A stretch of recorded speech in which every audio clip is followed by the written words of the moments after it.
एक बरसात भरी रात है। दिल्ली मेट्रो की आखिरी ट्रेन प्लेटफॉर्म से रवाना होती है। मेट्रो में सन्नाटा है और कुल 4 मुसाफिर। 1 राघव, थका हारा IT कर्मचारी। 2 एक लड़की, शांत, अकेली, खिड़की के पास बैठी, चेहरा उदास और रहस्यमयी। 3 एक बुजुर्ग आदमी, हाथ में पुरानी डायरी, बेहद शांत। 4 एक नशे में धुत आदमी, गंदा सा, बड़बड़ाता हुआ, जैसे कुछ खो चुका हो। ट्रेन अचानक एक अनजान स्टेशन पर रुकती है। राजघाट पुरानी लाइन। यह स्टेशन मेट्रो मैप में भी नहीं है। दरवाजे खुलते हैं, पर कोई नहीं चढ़ता, ना उतरता। तभी एक रहस्यमयी आवाज आती है, अगले स्टेशन तक आपकी अधूरी कहानियां आपके साथ चलेंगी। मोबाइल नेटवर्क चला जाता है।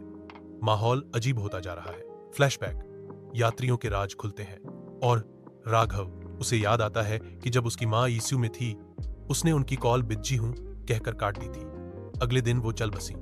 अब वो रोज उस गिल्ट में जीता है। लड़की, उसने आत्महत्या की कोशिश की थी, बच गई, पर अब वो जिंदगी से डरी हुई है और समाज की नजरों से भाग रही है। बुजुर्ग, एक पुराने स्वतंत्रता सेनानी, आज की पीढ़ी उन्हें पहचानती भी नहीं।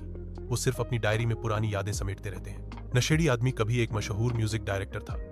शराब और ड्रग्स ने सब कुछ छीन लिया, अब पहचान भी खो दी है। फिर वही आवाज आती है, जो अपने अतीत को स्वीकार कर लेगा वही अगले स्टेशन तक पहुंच पाएगा। अब सबको अपने गुनाह, गिल्ट और पछतावे का सामना करना होगा। कोई भाग नहीं सकता।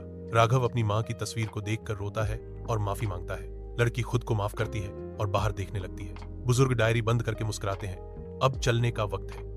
नशेड़ी पहली बार चुप बैठा है, शायद समझ गया है। ट्रेन फिर चलती है। राजघाट पुरानी लाइन गायब हो जाती है। जब ट्रेन अगले असली स्टेशन पर रुकती है, सिर्फ राघव और लड़की बचे होते हैं। बाकी दो जैसे कभी थे ही नहीं। स्क्रीन ब्लैक होती है।